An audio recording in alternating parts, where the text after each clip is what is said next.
Alright, what's up, Dragon Brood? Today, we're taking a look at Esper or Obscura, whatever your preference is, and we're going to be taking it in an aggressive slant. Now, if you're like me, most of the time you're seeing this deck on the ladder, it's some type of mid-rangey control version, like lots of sweepers, extra planeswalkers, playing stuff like Kaito and stuff in there. Like, that's not the way I wanted to go. I want to see, can we put this into overdrive and try to make it an aggressive deck? Now, that being said, it's largely because of Rafine Scheming Seer, which is why I even want to do this in the first place, because I feel like if you get the aggressive draws, this card could be very good. So let's hop in, let's take a look at what Esper might look like as a aggro deck instead of this control mid-rangey mess. If you want to support the channel, remember to check out shop.ultrapro.com/PowrDragn and use promo code PowrDragn. You'll save 5% on everything you order over there at UltraPro, and that includes all the new sweet stuff from their Lemon Yellow collection this month. Okay, a couple of quick things. First, don't forget that if you would like to support the channel, some of you keep asking if I have a Patreon. I don't. We have memberships right here on YouTube that work exactly like Patreon, but you could do it right here on YouTube. However, if you would like to also support, we do actually have the super thanks, and 3 of y'all have actually used those in the last week, so thank you. Those are my first 3 super thanks. So yeah, anyway, join the channel. I'll have some stuff coming out later this week for members. Now, this deck list. There's not going to be a lot of cards here you haven't seen in the other list, but we've tweaked enough of them and we removed the what we would call control elements and filled them with other stuff that allows us to be aggressive here. So starting at the top, we've got 4 Hopeful Initiate. And again, we're going on the aggressive slant, so it's not a surprise that this is the way we're going. But because we are doing the connive thing and we are playing Rafines, there is a chance that we're actually going to get to use this ability more often than we have in the past. So we have 2 Portable Holes, and this was a little bit tough because it came down to Portable Hole or Bloodchief's Thirst. I think you could still get away with playing Bloodchief's Thirst, however, I didn't know how many black sources we were going to ultimately end up with, so this makes the most sense. So 2 Portable Holes it is. 4 Usher of the Fallen, no surprise. 4 Luminarch Aspirant, also no surprise. We are playing 3 Thalia, because again, we've gotten away from so many of the non-creature spells that it makes sense that we could play Thalia, and it slows down those sweepers to give us a better fighting chance. Now, we are playing 2 copies of Malevolent Hermit, which does a lot of what we want as far as stopping those problematic cards, and it gives us a creature after the fact out of the graveyard. That said, maybe we want a 3rd one of these, honestly, because 2 feels like it's probably not going to be enough. Brutal Cathar, just checking the box. We need some extra removal. Does what we need it to do. Obviously, we're playing Rafine because this was kind of the impetus to even want to play this deck in the first place. So 4 Rafines makes sense. We have 3 Void Rend. Just can't be countered. Destroy anything. Really love it. And it's instant. It's one of the few spells we actually have. So occasionally Thalia is going to gum it up a little bit, but we don't mind that. And then we have 2 Wandering Emperor. This card, again, same thing. We're only playing 2. We probably don't need it all that much, but it's just a good card. Too good to pass up. And again, Thalia does slow it down a little bit, but we don't always have Thalia on the table either. And then we have Obscura Interceptor. This is 4 mana, and this is the first deck I've actually played with this in there. And it's actually pretty solid. It doesn't really counter a thing, but it does slow your opponent down and gives you a big attacker and lets you connive, which is pretty sweet. One thing I would say, though, is we could probably get away with 3, and this could be the spot where we could find that extra Malevolent Hermit, but we'll play the games first, and we'll see how we feel about it. As far as the lands, we've got 2 Cave of the Frost Dragon, 2 Iganjo, 1 Aurora, 1 Deserted Beach, 4 each of Hingegate, Bright Climb, and Clearwater Pathways. We're playing 2 Shattered Sanctum and 4 Rafine's Tower. So yeah, I have no idea if this is going to work as an aggro deck. I think it does. It looks like it does on paper, but you know what we got to do. We're going to go play the games. And at the end of the video, so if you can skip to the end of the video if you want to see any updates or anything we're going to make to this. And then we'll have a card spotlight for you as well. So enjoy the games. Catch you on the other side. All right, so we're going to watch this one back. Or I'm going to watch this one back with you, and I guess we're going to watch it together. But this hand was a pretty easy keep. No surprise there. Going to go ahead and run out this Initiate. No surprises. Now, the interesting thing here on these types of hands are always like, do you want to just play a thing and go for the 2 mana thing, or do you want to set up to guarantee play your 3 mana thing? I think here, because we didn't really know what the opponent was playing, I always feel like it's better to just go with Thalia there. And you at least block some removal, especially in the hand where, like, next turn we just play an Aspirant, and that's fine. Even if we don't find the land we want. Now, we did find it, but we still don't have anything to remove with the Cathar, so it doesn't really matter here. And then we just juice up Thali and just say, if you got it, you got it. Here it comes. Alright, so that's a quick 5. And these are the ones where you feel pretty good. You're kind of like, when I get into these types of things, I start trying to talk to myself of just like, how do we lose this game, right? We're obviously in decent shape. How does this get away from us? And I think that's one of the things you have to kind of ask sometimes is like, how are you going to get to the end of the game and not blow your early position? All right, so they're going to go to 12 there. And that feels pretty good, picking up a removal spell, but is it enough? I don't know. But here we're kind of thinking like, well, we could just cast a thing for 1 and then just have removal up, but I don't know how badly we need it. There's also some consideration being put toward Meathook Massacre here, because if we were to play our creatures the way we want, like we would have 2 creatures susceptible to being swept versus just 1 like this. And the opponent is at 8, but the other side of that is if I just play this now, we have lethal in our hand with the removal spell and being able to just attack all out. So, you know, it's kind of a tough one. Oh, actually, I just realized that wouldn't have been it. That would have only been 7, actually. 3, 4, 5, 6, 7. So it actually might have been a misplay. Though I guess it doesn't matter a whole lot because we have Cathar still. But Meathook is going to come down and get rid of 2 things. Puts the opponent at 10. So it does become a little bit of a problem. And there, I could have used the Void Rin to get rid of the Meathook Massacre. But I'd rather just save it for something else. I mean, right now, the Massacre is just more of an annoyance and a nuisance than anything. And the opponent's at 6, so we're forcing them to have to deal with everything we do right now. Alright, this is where I was kind of like, okay, I don't feel too bad now. The only thing that would suck is if they got a, like, Cathar to get rid of our creature. But without that, it's not too bad. Yeah, Rafine, we're kind of like, yeah, okay. You got a Rafine.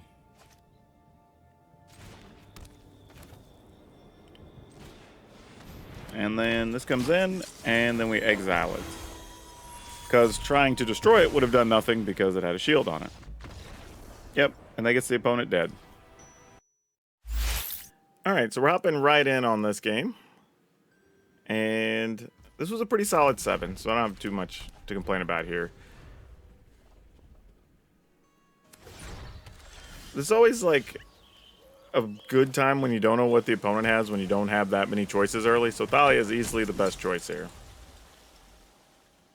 And we don't have a situation where we have a second blue up, so the Hermit's not going to do too much for us. But we're likely just going to want to roll right into Rafine here if possible. Now we do have the ability to remove the opponent's creatures here with our Brutal Cathar, but here's the thing. If we're playing up against the Enchantments deck, we're already going to have them slowed down because of Thalia, so there's no need to be in a hurry here.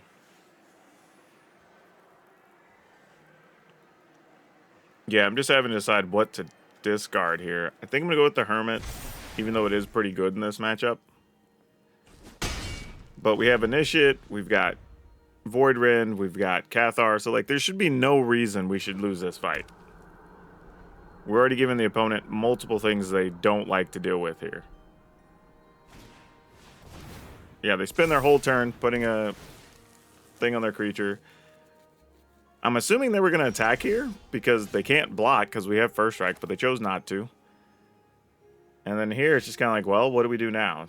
Do we wait and do something? It's like, we'll just remove their creature and attack. This is going to end things pretty early, I think. Yep, sure does. You know what's funny? Like, I only played these games, like, maybe a couple hours ago, and I already don't remember some of the things in there because I've already started working on other things. So it's kind of fun to watch these back, honestly. Yeah, this hand actually looks pretty sweet.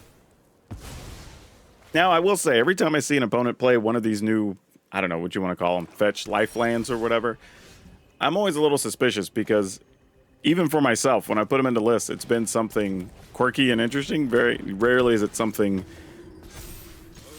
familiar that we know.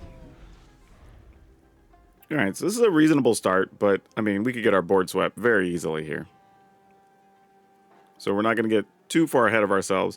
Now, if we were to rip a Rafine off the top or something, that's really what we're aiming for here. Yeah, this duress was like, sweet. Like, we have nothing for you to take. Downside, though, is the opponent knows that we have double Cathar, and they can play around that now. So for on the one hand, as much as it's like, ha, blanked your duress. The other part is, well, now they have all the information they need to make the proper plays. But we will be removing things. And then I was like, oh, nope, we actually drew the Rafine. Look at that. Yeah, got to play the other one so we have black mana there. And that is a big thing in this deck. You do have to manage your mana very carefully. All right, put the counters up on Luminarch Aspirants. So give the opponent no good blocks here. Yeah, this is tough because, like, you kind of want to play Thalia, and you kind of want land. So, like, that was a tough one to discard. Arguably, though, we could have kept the land and probably even got rid of Thalia under the circumstances. But again, it feels like now the only way we're going to lose is to some type of weird sweepers or multiple removal type situations. So having Thalia is probably going to be pretty good. Yep, they're spending all their mana to be able to kill Rafine here. But they also know what we have, so we're just going to run out a Thalia here. Oh, they don't actually know about the Thalia yet. But yeah, we'll get that damage in. And now the opponent really can't do anything here. Like, you kill a creature, you die. You play a blocker, you probably die. Oh yeah, now they're cycling a card. Yeah, just not good. And they're only at 5, so as soon as we remove something, we could put them in a situation where they're going to take 5 regardless. Yep, and that'll do it. Okay, opponent's going first in this one, and that makes this hand not terrible, but not great. And then it was just like, oh no, they're playing creatures. It's like, okay, well, at least we have Brutal Cathar, and we did draw a Void Ran on that first turn. So maybe this is okay. Though I have a feeling this is not going to go well. Especially since they're on the play, like, they can remove the first thing we play, which is going to be pretty rough. And I'm playing Thalia here more as a first striker, less so because of the ability. Yep, and it didn't matter anyway.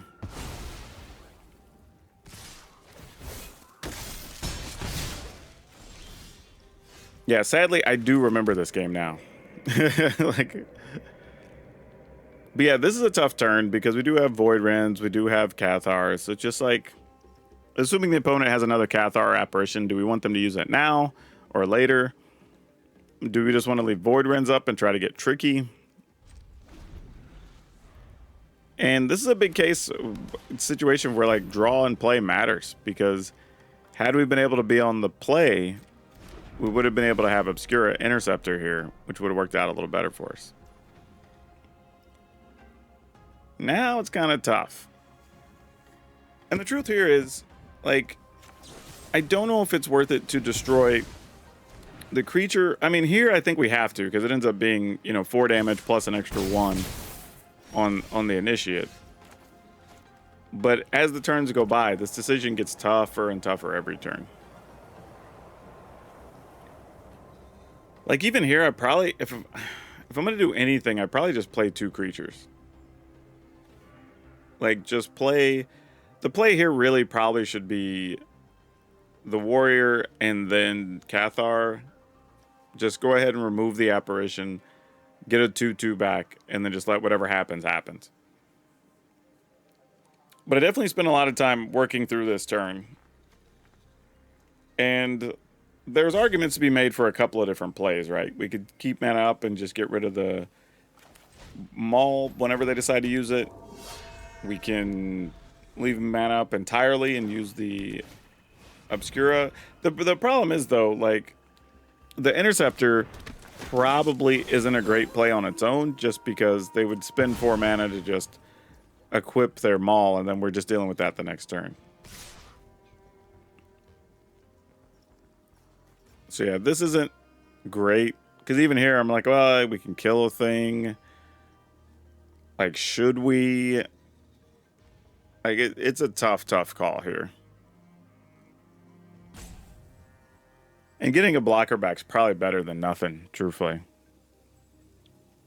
I think it could even be argued that the play here should have been kill the Cathar, get the 2/1 back, block their 2/2, get my 2/2 back, and then just leave the opponent with a 2/3 creature, and that's it. And the Maul of the Skyclave.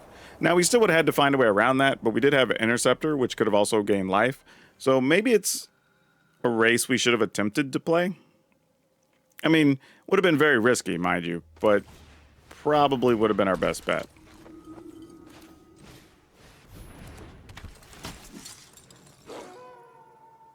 And here, I was kind of playing on the idea that they had another Cathar or Apparition, and I felt like if that's the case, I probably should have just got rid of the Initiate, I would think. I don't believe it really benefits us that much to get rid of the other ones if we believe that information to be true.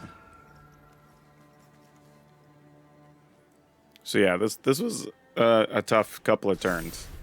But I think using the Void Ren on that last turn to kill a Cathar would have been more correct. Because one Void Ren would have led to the opponent losing 2 creatures and giving us 1 back for 1 card, which would have been pretty nice. But here we end up in a situation where, okay, now I've got to block extra things, and like my Cathar didn't really do anything. And it was just kind of like the beginning of the end, you know, with everything going on here. And as it turns out, the opponent also just drew well regardless.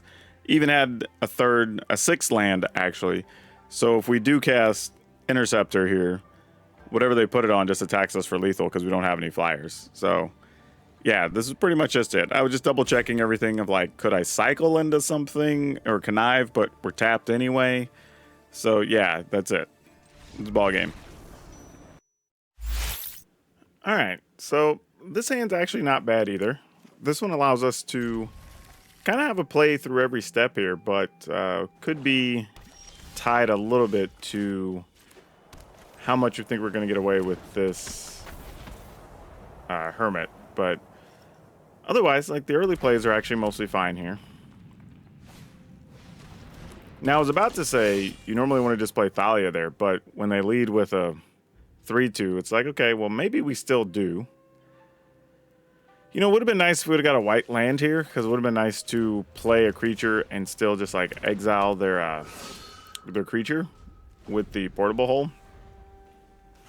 And maybe I still could have done it there and attacked for 1, but meh. This seems fine. Yeah, and I almost didn't block here, but I think I end up blocking just to save damage, and I think ultimately we weren't going to do much with that 2-power creature. The only thing it does provide is if I just get rid of the eye twitch here, I do get to attack for some extra damage there. But then I still have to deal with the 3/2 on the coming turns.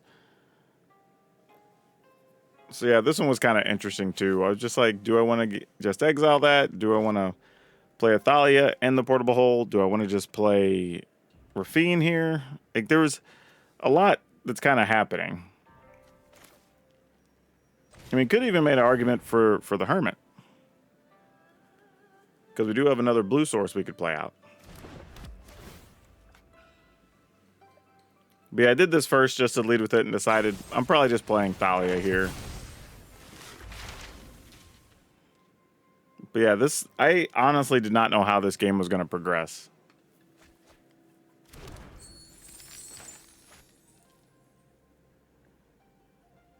But like, okay, I guess we just put this on blue, we play Thalia, and just hope for the best. I mean, like, wasn't really sure what we do here. Like, how does this end up? My opponent still has a fistful of cards. Like, there's a lot of unknown pieces here. All right, they go ahead and meat hook for 1. Oh no, it was for 2 on that one. Yeah.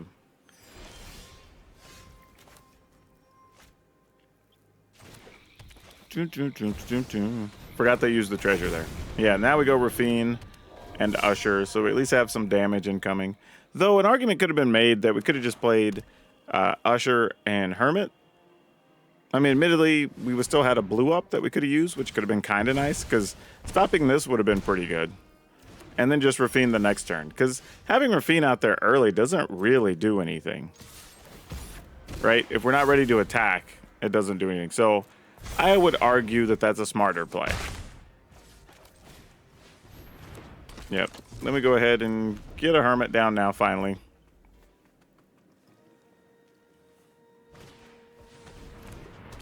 Acquisitions expert, which is super unfortunate here because I was like, well, let me hold on to this Iganjo and whatever. And it's like, oh, I should have played it. So one of those things, if I'm short on mana the rest of the game, I know where the mistake came from. But to be fair, because we are conniving and other stuff, I wanted to have other cards we could discard potentially if we wanted to hold on to extra things. But now it's kind of a weird thing because we want to be able to hold on to an active Hermit.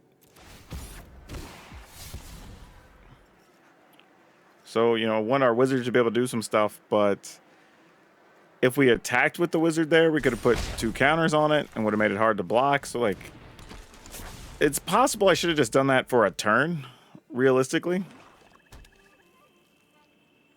And then I'd still have blue up, and if I have to sacrifice it, I just waste those 2 counters. But if we were sacrificing it to stop a thing that was going to change the game state significantly, it's probably still worth doing. So yeah, I feel like it would have been better there because we also got more damage in, right? The opponent's either going to chump blocks with something or we would have got 4 damage in. Either way would have been a benefit, right? Having a creature out of the way would still been good. Plus here on this turn, then we'd already have the wizard big, plus we'd be attacking with the initiate here and like pumping that. So it's kind of a weird time all the way around now. Right. Another wizard.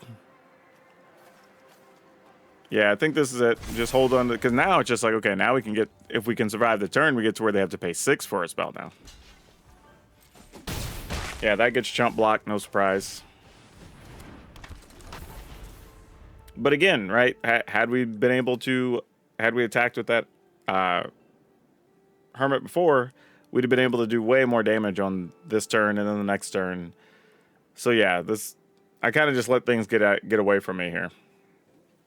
And this was just overthinking, like, the connive portion of the deck and other stuff. Just worrying about too many things I didn't have to worry about. Yeah, this is all right. Opponent attacks for 4. We just take it. And again here, I think we should attack, just put counters on a Hermit, and just say, F it. You know, but for whatever reason, I just still leave one of them back. Would have been smart, I think. Yeah, and this is tough because now we don't even really put counters on a thing because you want to hold on to the Obscura Interceptor. All right, so we end up going to 11. But yeah, we could have been attacking with so much more damage. Like, and this is a situation where you just end up planning the damage over time, and that would have been a much better benefit for us. Now, this is leaving us shields down, unfortunately. And again, because we didn't have that 1 mana that got discarded. So yeah, that Iganjo being discarded actually really hurt us. But here the opponent's at 14. Now we do have a lot of attackers we can bring into the red zone.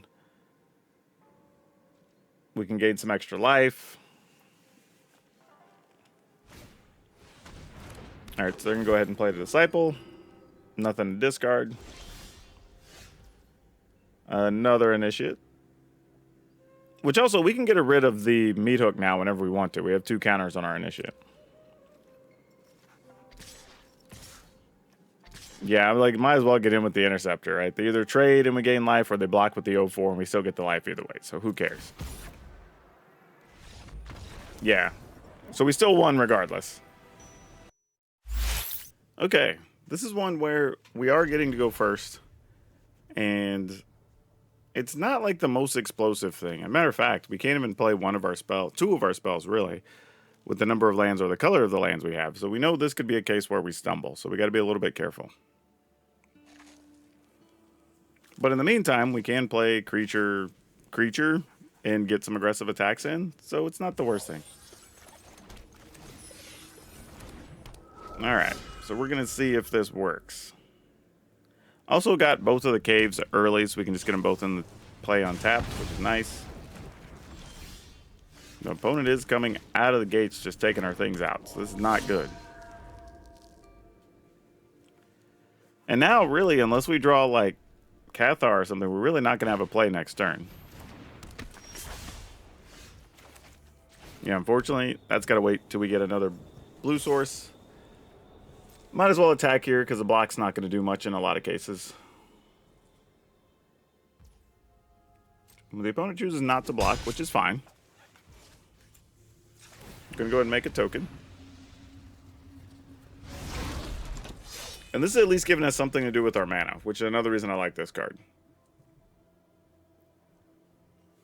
Now, I was expecting here that they're probably going to play the 3/3 Knight, the Cavalier, whatever, and get us for 5. So I was sort of prepping for that. But I don't think they have it, because I assume you would have just went land and attack. Would have came right after us.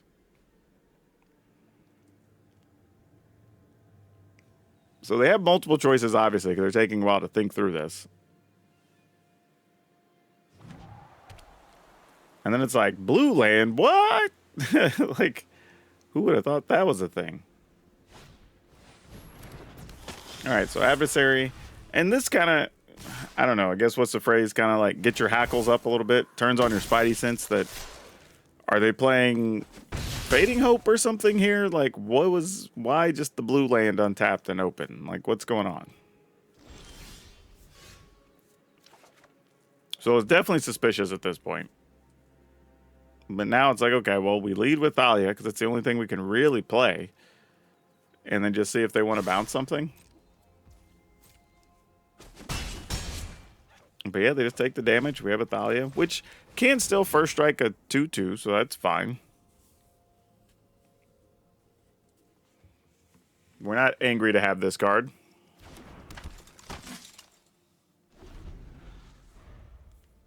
Yeah, so now I was just like, kind of on high alert, just trying to figure out what the opponent's going to be doing here.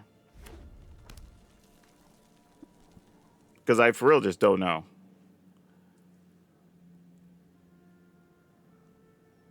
And again, they didn't immediately kill Thalia. And it's like, oh, we're just going to remove it and attack. That makes sense.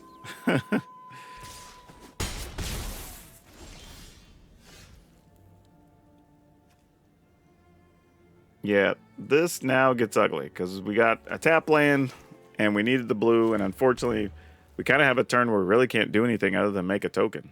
I mean, we're still going to do it because if we attack, they either block and give us a Thalia or they take 2, so that's fine. The downside, though, is we're going to flip their Cathars.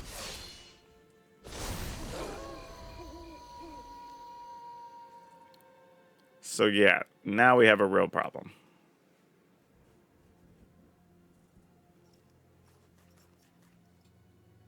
And I'm assuming the opponent has all types of options here, so this was not a good feeling for us.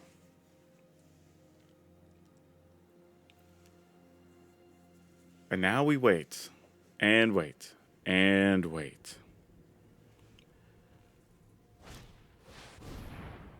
All right, then it was like Mirror Hall Mimic. What the? Yeah, and this is where, like, we basically lost at this point. Because now we have to be careful, even if we do get our mana. Like, we're never going to have an opportunity to be able to play multiple spells, and that kind of sucks.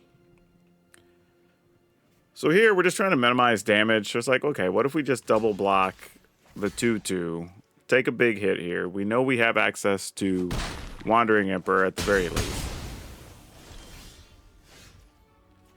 So yeah, mana gets here, but it's a little bit short on time. So yeah, and this is a case where had we had the lands on turn 4, turn 5, or had it untapped by turn 5, I think we would have been pretty good. But now things are starting to get away from us. Because even if we target the Cathars, we're going to take 3.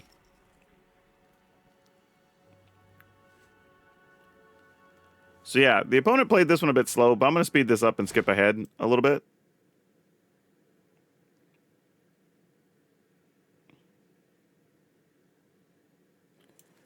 All right, so this is later in the turn. They've played a aspirant, pumped their creature. We're just chump blocking here.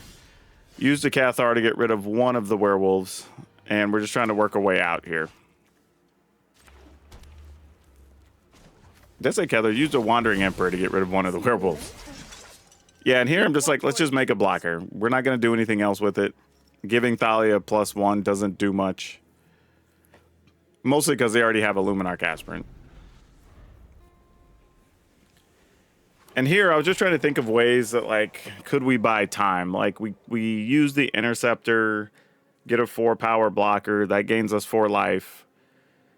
Like, is that even enough? Right? And the thing is, at least if we use that, it's a chance that we could shoot one of the werewolves, because the game will lose 3 life, but we'll have gained some. But it's still not great. I mean, it's just the other thing we have available.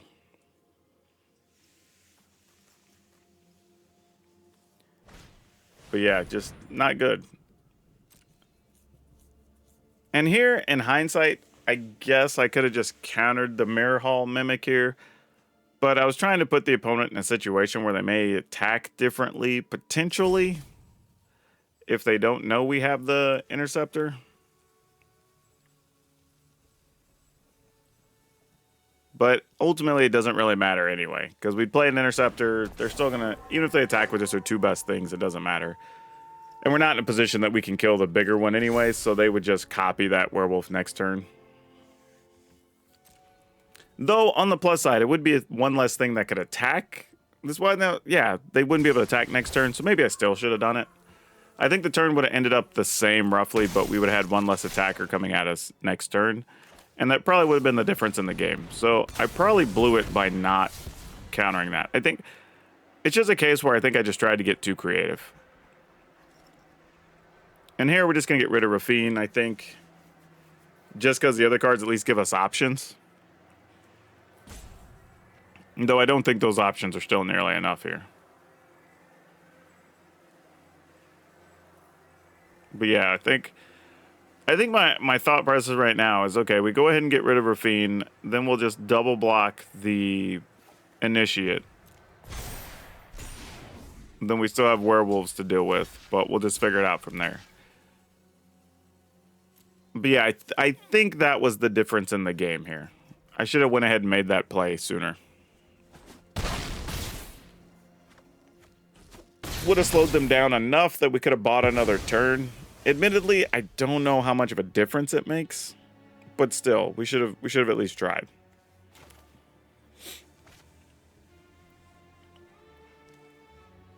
Because here, actually in hindsight, let me just pause that there for a second. Because in hindsight, that would have actually mattered, right? If I got rid of that, put it back in their hand. Now, if I actually would have used a Cathar here. Now, admittedly, we don't know what their unknown card is, so it may not have mattered still. But I could have used a Cathar here, remove their werewolf, and then just let the turn pass.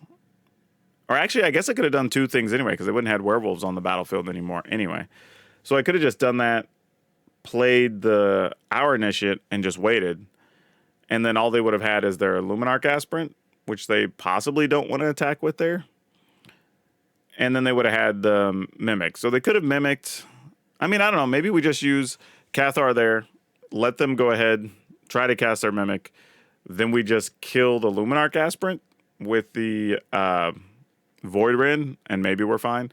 But again, the unknown card could have been anything. Could have been another Cathar, could have been an Apparition, whatever. So we were in pretty bad shape, but I think I made at least 2 plays in that game that didn't really give me a chance to get out of trouble. Okay, so this hand is barely keepable. Unfortunately, we can't really just curve out our hand here because we are going to have to play that land tapped, being on the play, just so we can guarantee to play Luminarch Aspirant on 2. Now, this will be really sad if we drew an untapped play in here, but, yeah, you know, I can't see the top of the library. Turns out we didn't draw an untapped land, so pretty bad stuff.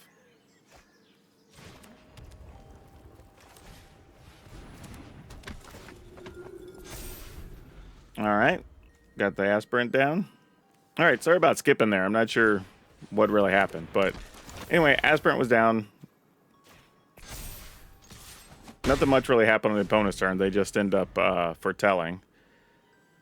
Get our second creature down. We're assuming it's going to be like a Doomscar. So you're sort of just setting up for that to happen here. One of those cases where like, oh, if you got it, you got it. What am I going to do about it? But a Fateful Absence, I was like, oh, okay, well, that's a different thing. And now here we still need to draw a land, or else we're not getting out of trouble yet. And I have to admit, though I did play Thalia here, I did have to consider just drawing a card and seeing if we could dig to a land. Because our hand really desperately needs it. Yeah. Especially since we were thinking there was a Doomscar there anyway. But as it turns out, we did draw the land off the top, so that was pretty nice. Have to put it on black so we have all the colors. And a Rafine. So now things start moving a little bit, potentially. Opponent still has a lot of cards, though. And a March of Otherworldly Light that they did not discard cards for, oddly, so we get to keep our Rafine. I literally was just thinking, like, oh, okay, March of Otherworldly Light. I'm like, wait, you didn't discard anything, so you can't kill it. So Rafine gets to go to town a little bit here. Yep.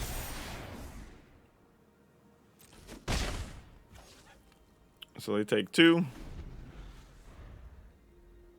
And then this kind of gets a little weird because, like, should we just be playing creatures out? Are we worried about them having another sweeper? Do we just want to leave up the interceptor? You know, get some extra damage in next turn. So there's a lot of, like, variables here that make playing stuff a little bit difficult. Now, Celestis we don't mind because if they don't have a counter back, we get to return the Celestis to their hand. And they can't replay it, so that's actually pretty cool. Yeah, I'm discarding a Brutal Cathar because I don't know what all the opponent's playing here.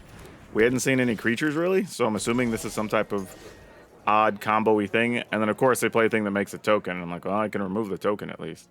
The problem is, though, do I care, and do I just want to leave up an Interceptor? But yeah, get a bunch of damage in here. I don't even know if we want to discard another spell, but yeah. Went with Usher here over an Initiate, because Initiate could destroy like an enchantment, if that's part of some weird combo-y thing they're playing. Though, that being said, we're probably, if anything, we'd rather probably have a 2-power creature after a sweeper. So, kind of hard to tell here. I don't really know what the best play is. But I'm going with this, I think it's fine. Having an Interceptor backup still feels pretty sweet. And the opponent's only at 11. So this is where I started thinking, okay, well, I mean, they could Titan, but we can return a Titan to their hand. And then that's just ball game. Now here, I was pretty sure they either have some counter or they have a Wandering Emperor here, right? So we're kind of guessing, like, do I want to play an Interceptor or not? Now, if I draw a card, yeah, this opened the door for the Wandering Emperor. Now, I will say, if I really in my heart of hearts believed it was a Wandering Emperor, I probably could have just played the Interceptor and been fine. I am almost sad to see you go. But this is also okay. I mean, we have a Rafine we don't necessarily need. We could also just play an Initiate, leave up an Interceptor. So we're still not in bad shape here. And we've slowly whittled the opponent's hand down to one unknown card that's relevant right now. So yeah, here I'm just trying to figure out, like, is it worth racing? Mostly, and the only reason I consider that is because I do still have a Brutal Cathar that if they make a creature token, we can just kill it. Try not to miss me. But yeah, just do this, leave up an Interceptor. Opponent's at 13, still a significant amount of life, but we also have a Rafine. So we can get an Interceptor down, make the Interceptor into 4 power. So we have 4 and 4 is 8, and 2 is 10. And then we have the 3 from Rafine.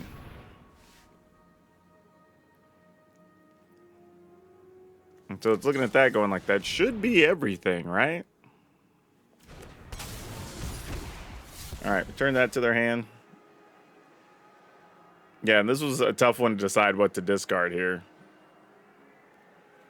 But it's like, I think it has to be Cathar, because we get a free point off of the aspirant anyway. And of course, they had a way to make another blocker. So I was like, okay, well, we don't have lethal yet.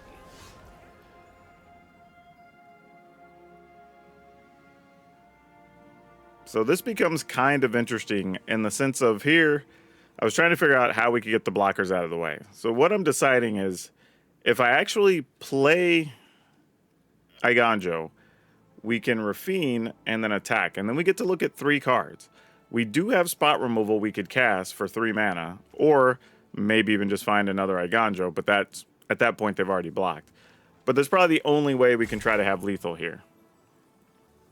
And I was trying to like figure out, okay, we have 8, 9, 10 already on board. So yeah, that's 3 more. And I was like, oh wait, that's not enough. Like, by my math, that does not get the number we want.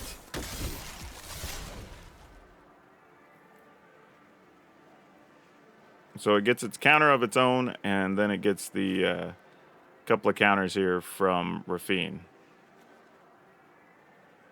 And then, coincidentally, we did draw the Voidren, so Voidren can get rid of a blocker.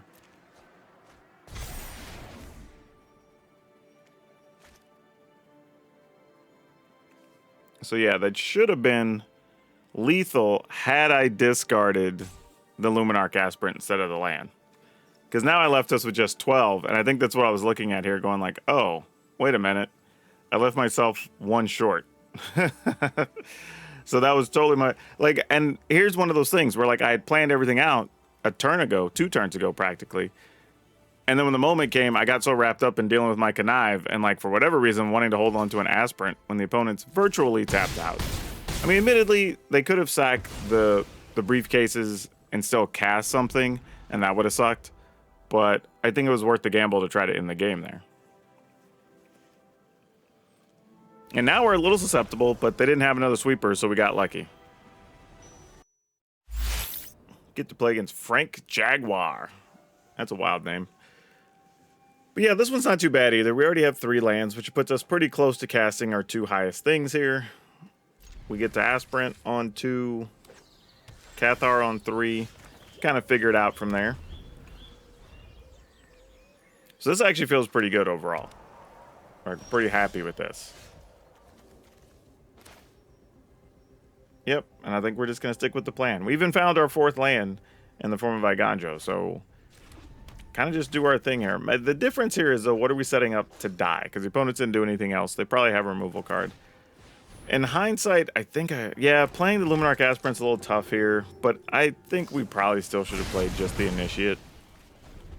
Turns out Initiate would have been better because all they had was Cinderclasm to deal 1 to everything, so go figure.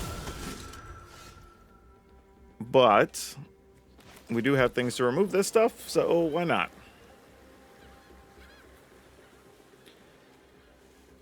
This is a weird deck, though. I haven't seen this card played in forever, so I was trying to figure out, like, what do we need to do here?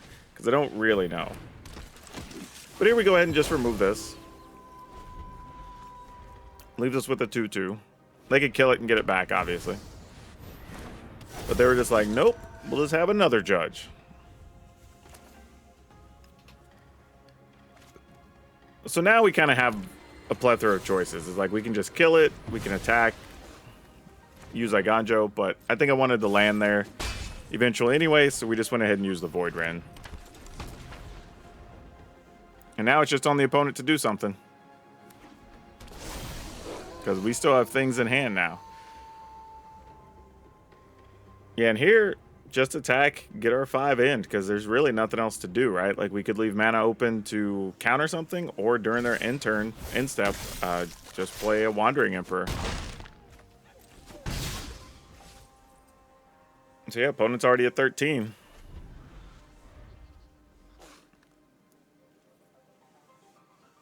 Yeah, they're just looking and doing the math here.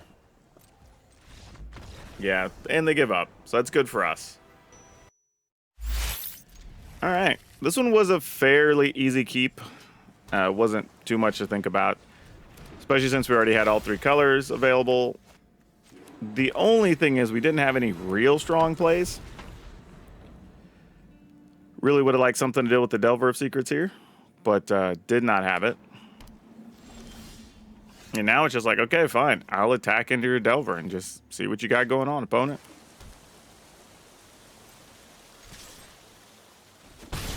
Get in there.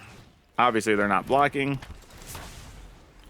And I'll say the other thing good about the Hermit, the Wizard, is that they're generally, when you see a Delver, they're playing very low-cost things without a lot of lands. So there's a chance it's going to be pretty good. This was real bad for us.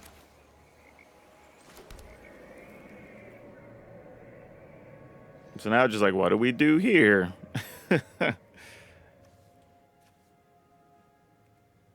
Yeah, this was tough. We end up giving up a Hermit here, but nah, I feel like there wasn't a lot we could do.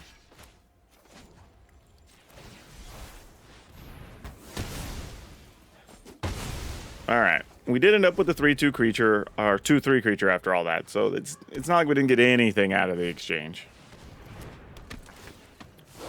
Yep, Trespasser gets rid of our Hermit, so we won't be getting a 2/2 flyer there, unfortunately. But this does open up a world of a whole lot of choices.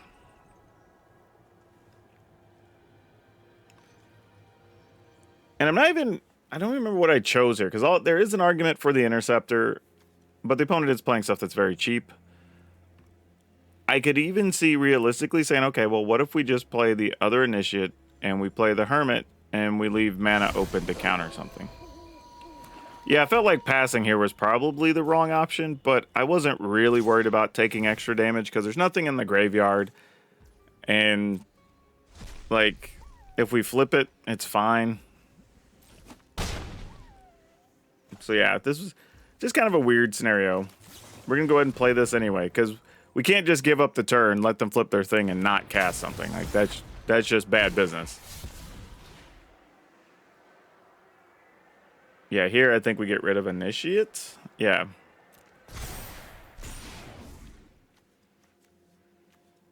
And I'm just kind of waiting for the opponent to do something and kill a creature here.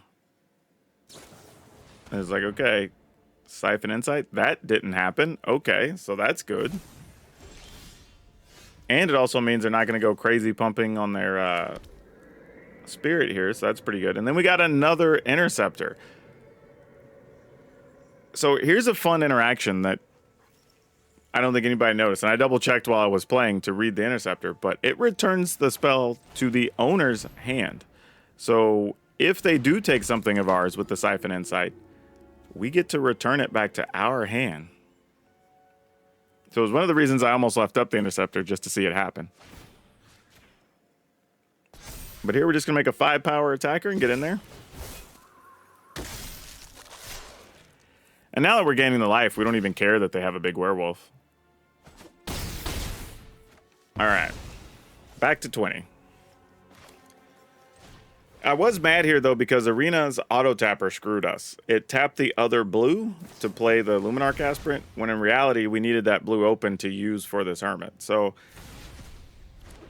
this was a turn where I honestly, it's probably good y'all can't hear this, because I think I was complaining and cussing about Arena, the auto-tapper. But yeah, we definitely needed that second blue open. So I should have slowed down to make sure that was a possibility. And here, this feels like a little bit of a gimme, because the opponents, I'm like, all right, you're going to sweep the board or at least get rid of a couple things. So why else would you attack like this? But I'm like, you know what? Maybe they don't. Who knows? We'll force them to play around it. Maybe they're trying to play 2 creatures and flip it. I don't know.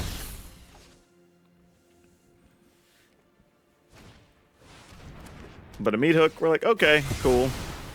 It wipes the board. We still end up with a Deuter. We get a Rafine. That's not bad. But again, I don't think we need to play Rafine here.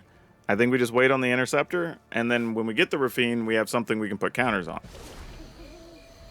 Also, it could have a turn where we Rafine plus Hermit guy, which would be pretty cool. So yeah, we're just going to counter this. It's going to go to our hand. Nothing real crazy there. Life totals are still very high. They're at 22 and we're at 15.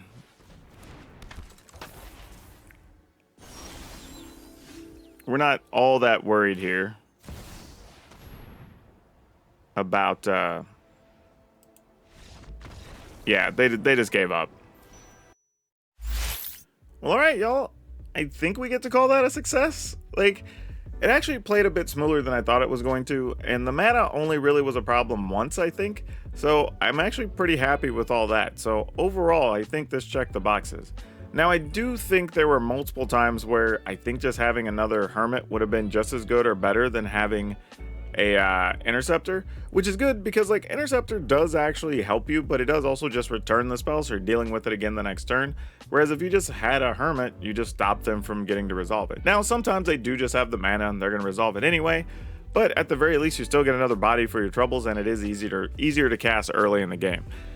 So yeah, I think we're going to just swap 1 for 1, and everything else we're going to leave the same. I think that was pretty good. So yeah, kind of surprising. I wasn't thinking I was going to enjoy this one, but wasn't too bad. Now for today's card spotlight, we're going to talk about Sphinx of the Steel Wind. Mostly because this card's a little bit absurd, being a 6/6 that has like everything. It's like flying, first strike, lifelink, protection from red and green, all kinds of silliness. But the reason I bring it up is this card can still be very good in Commander, and I think sometimes it goes overlooked. But the good part is, since it's been reprinted a few times, these don't cost more than a couple of dollars. So you can easily get these, add these to your Commander deck. If you're doing any type of reanimation stuff, it's great. If you're doing anything where you're worried about your friends groups, because you know we're all enemies when we play Commander, but you know, in your friend groups, if you're worried about other red and green stuff, this could be a thing that could really help you out. Now don't forget, like always, you will be able to get this deck list down in the description below. You can also come by our Discord or come join our streams and be part of all the shenanigans. But at the very least, if you like this type of deck, I have some other 3-color silliness that I'm going to link here that you'll probably enjoy as well. But that's all I have for you for now. We'll see you next time.